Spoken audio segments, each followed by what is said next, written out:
শুরুতে জানিয়ে দেব নয়াপল্টনে চলছে বিএনপির সমাবেশ। জানিয়ে দেব আওয়ামী লীগ জনগণকে অসুস্থ করে নিজেদের চেহারা ভালো করছে অভিযোগ মাহমুদুর রহমান মান্নার। এছাড়া রয়েছে বিএনপি ভোটারদের ভয় পায় তাই নির্বাচনে আসে না বলছে ওবায়দুল কাদের। জানিয়ে দেব স্মার্ট বাংলাদেশ গঠনে ছাত্রলীগকে পাশে থাকার আহ্বান গণপূর্ত মন্ত্রীর। সর্বশেষ জানিয়ে দেব উপজেলা পরিষদ নির্বাচন ভোটারের হার এবার সর্বনিম্ন। নয়াপল্টনে চলছে বিএনপির সমাবেশ। দলের চেয়ারপারসন বেগম খালেদা জিয়ার সুচিকিৎসা সহ নিঃশর্ত মুক্তি, ভারপ্রাপ্ত চেয়ারম্যান তারেক রহমানের বিরুদ্ধে করা মিথ্যা মামলা প্রত্যাহার সহ কারাবন্দী নেতাদের মুক্তির দাবিতে নয়াপল্টনে সমাবেশ করছে বিএনপি। আজ শুক্রবার 10 মে বিকেল 4টা থেকে পবিত্র কোরআন তেলাওয়াতের মধ্য দিয়ে সমাবেশ শুরু হয়। যদিও সমাবেশ শুরু হওয়ার কথা ছিল বিকেল 3টায়। এরই মধ্যে মঞ্চে উপস্থিত হয়েছেন দলের নেতারা। ঢাকা মহানগরের প্রতিটি থানা ও ওয়ার্ডের নেতাকর্মীরা ব্যানার ফেস্টুন নিয়ে সমাবেশ স্থলে উপস্থিত হয়ে স্লোগান দিচ্ছেন। ঢাকা মহানগর দক্ষিণ বিএনপির আয়োজিত সমাবেশে প্রধান অতিথি দলের স্থায়ী কমিটির সদস্য গয়েশ্বর চন্দ্র রায়। এতে বিশেষ অতিথিতে বিএনপির সিনিয়র যুগ্ম মহাসচিব অ্যাডভোকেট রুহুল কবির রিজভী সভাপতিত্ব করছেন। ঢাকা মহানগর বিএনপির আহ্বায়ক আব্দুস সালাম। গতকাল বৃহস্পতিবার সমাবেশের অনুমতি নিতে বেলা 11টার দিকে ঢাকা মেট্রোপলিটন পুলিশ ডিএনপির কার্যালয়ে ডিএনপি কমিশনারের সঙ্গে সাক্ষাৎ করেন বিএনপির 3 নেতা। 3 সদস্যের ওই প্রতিনিধি দলে ছিলেন বিএনপির কেন্দ্রীয় প্রচার সম্পাদক শহীদউদ্দিন চৌধুরী অ্যানি, বিএনপি চেয়ারপারসনের উপদেষ্টা কাউন্সিলের সদস্য ও ঢাকা মহানগর দক্ষিণ বিএনপির আহ্বায়ক আব্দুস সালাম এবং সদস্য সচিব রফিকুল আলম মজনু। প্রায় 1.25 ঘন্টার পর বাইরে বেরিয়ে এসে শুক্রবারের মহাসমাবেশের ব্যাপারে পুলিশের মনোভাব পজিটিভ বলে জানান ঢাকা মহানগর দক্ষিণ বিএনপির আহ্বায়ক আব্দুস সালাম। এরপর 19 শর্তে বিএনপিকে সমাবেশের অনুমতি দেয় ডিএমপি। সমাবেশকে কেন্দ্র করে নয়াপল্টন ও এর আশপাশের এলাকায় বিপুল সংখ্যক আইন শৃঙ্খলা রক্ষাকারীর বাহিনীর সদস্য সংখ্যা মোতায়েন করা হয়েছে। এদিকে আওয়ামী লীগ জনগণকে অসুস্থ করে নিজেদের চেহারা ভালো করছে অভিযোগ মাহমুদুর রহমান মান্নার। আওয়ামী লীগ সরকার দেশের জনগণকে অসুস্থ করে নিজেদের চেহারা ভালো করছে বলে মন্তব্য করেছেন নাগরিক ঐক্যের সভাপতি মাহমুদুর রহমান মান্না। তিনি বলেন, সরকার কোনো আপোষ নয় সরকারের সঙ্গে। এই সরকার মানি না এবং মানবও না। এই সরকারকে যাই করুক তার কোনো মানার প্রশ্নই আসে না। দেশের মানুষের জন্য আমাদের লড়াই করতে হবে। জাতীয় প্রেস ক্লাবের সামনে বিদ্যুৎ ও জ্বালানি ও রেলের ভাড়া বৃদ্ধির প্রতিবাদে খালেদা জিয়া সহ সব রাজবন্দীদের মুক্তির দাবিতে আয়োজিত প্রতীকী অবস্থান কর্মসূচিতে প্রধান অতিথির বক্তব্যে তিনি এসব কথা বলেন। অবস্থান কর্মসূচির আয়োজন করে বাংলাদেশ নাগরিক অধিকার আন্দোলন। এ সময় মাহমুদুর রহমান মান্না বলেন, আগামী 3 মাস বিদেশ থেকে প্রয়োজনীয় জিনিসপত্র আমদানি করার টাকা পর্যন্ত এই সরকারের কাছে নেই। আমাদের রপ্তানি বাড়ানোর আর কোনো সুযোগও নেই। কেবলমাত্র বিদেশিরা আমাদের কেবল ডলার দেয়, তাহলে এদেশে বাঁচতে পারে, না হলে এদেশ বাঁচতে পারবে না। নাগরিক ঐক্যের সভাপতি বলেন, সামনে আরও বড় আকারের আন্দোলনে নামব। এই আন্দোলন আওয়ামী লীগকে সরিয়ে বিএনপিকে ক্ষমতায় আনার আন্দোলন নয়। এই আন্দোলন হবে জিনিসপত্রের দাম কমানোর ও ঋণের বোঝা কমানোর আন্দোলন। এই আন্দোলন হবে বিদ্যুতের দাবি আদায়ের আন্দোলন। বিএনপি ভোটারদের ভয় পায় তাই নির্বাচনে আসে না বলছে ওবায়দুল কাদের। আওয়ামী লীগের সাধারণ সম্পাদক এবং সড়ক পরিবহন সেতুমন্ত্রী ওবায়দুল কাদের বলেছেন, বিএনপি ভোটারদের ভয় পায় তাই নির্বাচনে আসে না। এই ভয় থেকে নির্বাচন বয়কট করে।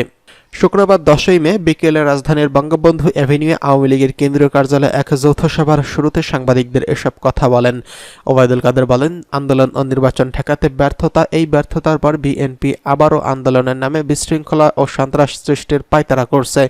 অনেকেই বলেন, পাল্টাপাল্টি সমাবেশ করছি। আজ কিন্তু আমাদের সমাবেশ করিনি। সমাবেশ আমরা করব, কারণ বিএনপির সমাবেশ মানেই অগ্নিসন্ত্রাস, বিশৃঙ্খলা, রক্তপাত। বিএনপির কাছে গোটা রাজধানীকে যদি উপরে ছেড়ে দেই তাহলে জনগণের জানমাল সুরক্ষার সমস্যা হতে পারে। এই কারণে আমাদের থাকতে হয়। সমাবেশ থেকে এই পর্যন্ত পাল্টাপাল্টি, মারামারি, সংঘর্ষ, বিরোধ কিছুই হয়নি বলে মন্তব্য করে তিনি বলেন, আমরা নাম দিয়েছি শান্তি সমাবেশ। আমরা সেভাবে শুরু করছি, শেষও করছি। আমরা যদি মাঠে না থাকি তাহলে অতীতের অভিজ্ঞতা এবং বিএনপির সমাবেশ মানেই নৈরাজ্য, পুলিশ হত্যা, সাংবাদিকদের উপর নির্যাতন, হাসপাতালে হামলা। এটা 28 অক্টোবরে আমরা লক্ষ্য করেছি। আন্দোলন করছে, আমরা নাকি পালানোর পথ পাবো না। আর সেদিন দেখলাম যে কত দ্রুত মঞ্চ থেকে নেমে অলিগলি খুঁজে পাচ্ছিল না, সবাই পালাচ্ছিল, বিএনপি পালায়। আওয়ামী লীগের সাধারণ সম্পাদক বলেন, বিএনপির ভারপ্রাপ্ত চেয়ারম্যান তারেক রহমান 2007 সালে মুচলেকা দিয়ে লন্ডন পালিয়ে গিয়েছিলেন। সেই নেতা আজও দেশে ফেরা সৎসাহস করেনি। যে নেতার নির্দেশে বিএনপি চলে সেটা রিমোট লিডারশিপ। নেতৃত্ব যদি দেশে না থাকে সেই আন্দোলন কখনোই সফল হয় না। আন্দোলনে ব্যর্থ হলে নির্বাচনও ব্যর্থ হবে। ওবায়দুল কাদের বলেন, আগামীকাল শনিবার মোহাম্মদপুরে আমরা শান্তি ও উন্নয়ন সমাবেশ করব। সেটি বিকেল 3:30 থেকে শুরু হবে। এ সময় আওয়ামী লীগের সভাপতিমণ্ডলীর সদস্য ডক্টর আব্দুর রাজ্জাক, মোফাজ্জল হোসেন চৌধুরী মায়া, অ্যাডভোকেট কামরুল ইসলাম, জাহাঙ্গীর কবির নানক, যুগ্ম সাধারণ সম্পাদক ডক্টর হাসান মাহমুদ, মাহবুবুল আলম হানিফ, ডক্টর দীপু মনি, সাংগঠনিক সম্পাদক আহমদ হোসেন, বি.এম. মোজাম্মেল হক, মির্জা আজম, আফজল হোসেন, দপ্তর সম্পাদক বিপ্লব বড়ুয়া, মুক্তিযোদ্ধা বিষয়ক সম্পাদক মৃণাল কান্তি দাস, আইন বিষয়ক সম্পাদক নাজিবুল্লাহ হিরু প্রমুখ। বাংলাদেশ গঠনে ছাত্রলীগকে পাশে থাকার আহ্বান গণপূর্ত মন্ত্রীর।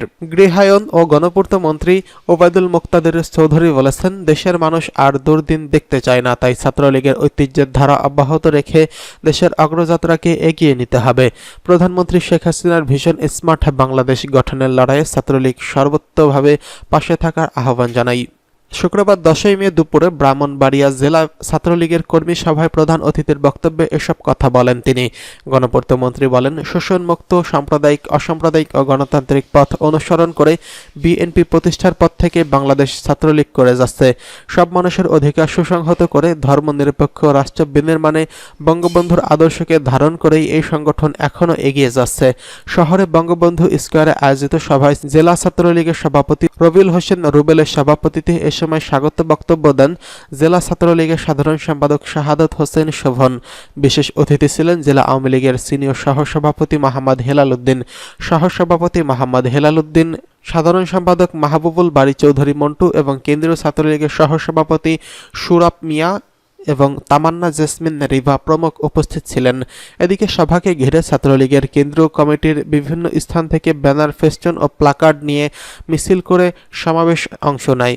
সভায় আগামী 27 ও 28 সেপ্টেম্বর জেলা ছাত্রলীগের সম্মেলনের সম্ভাব্য তারিখ নির্ধারণ করা হয়। উপজেলা পরিষদ নির্বাচন, ভোটের হার এবার সর্বনিম্ন। 1.5 দশকের মধ্যে এবারের উপজেলা পরিষদ নির্বাচনে ভোটের হার সর্বনিম্ন। বিএনপি বর্জনের মুখে দলীয় প্রতীক না দিয়ে প্রার্থিতা উন্মুক্ত করেছিল ক্ষমতাসীন আওয়ামী লীগ। এরপরও ভোটারদের আগ্রহী করা যায়নি, ব্যর্থ হয়েছে ক্ষমতাসীনদের কৌশল। গত 3টি উপজেলা পরিষদ নির্বাচনে ভোটের হার ধারাবাহিকভাবে কমেছে, তবে এবারের ভোটের হার সবচেয়ে নিচে নেমেছে। প্রথম ধাপের নির্বাচনে 139 উপজেলার মধ্যে 81টিতেই চেয়ারম্যান নির্বাচিত হয়েছেন। নির্বাচনী এলাকায় মোট ভোটারের সংখ্যা 20% কম ভোট পেয়েছে। দ্বাদশ জাতীয় সংসদ নির্বাচনে 3 মাসের মধ্যে উপজেলায় প্রথম ধাপের এই ভোট হয় গত বুধবার। সংসদ নির্বাচনে ভোটের হার কম হওয়ার বিষয় নিয়ে আলোচনা হচ্ছিল, এমন পটভূমিতে উপজেলায় ভোটের হার আরও কম হয়েছে। ফলে নির্বাচন নিয়ে ভোটারদের অনীহার বিষয়টি নতুন করে আলোচনায় এসেছে। নির্বাচন কমিশনের হিসেব অনুযায়ী বুধবার অনুষ্ঠিত 6ষ্ঠ উপজেলা পরিষদ নির্বাচনে প্রথম ধাপের নির্বাচনে চেয়ারম্যান পদে ভোট পড়েছে 36.1%। এর মধ্যে ইভিএম ভোটের হার 31.31% আর ব্যালটে 37.22%। প্রসঙ্গত, ইসির হিসেবেই গত 7 জানুয়ারির নির্বাচনে ভোট পড়ার হার ছিল 41.8%। যদিও ভোটের এই হার নিয়ে সন্তোষ প্রকাশ করেছে আওয়ামী লীগের সাধারণ সম্পাদক ওবায়দুল কাদের। বুধবার সংবাদ সম্মেলন করে তিনি বলেন, বিক্ষিপ্ত কিছু ঘটনা ছাড়া ভোট শান্তিপূর্ণ ও সুস্থ ও অবাধ হয়েছে। এই বিষয়টিকে তারা গুরুত্ব দিতে চাইছেন।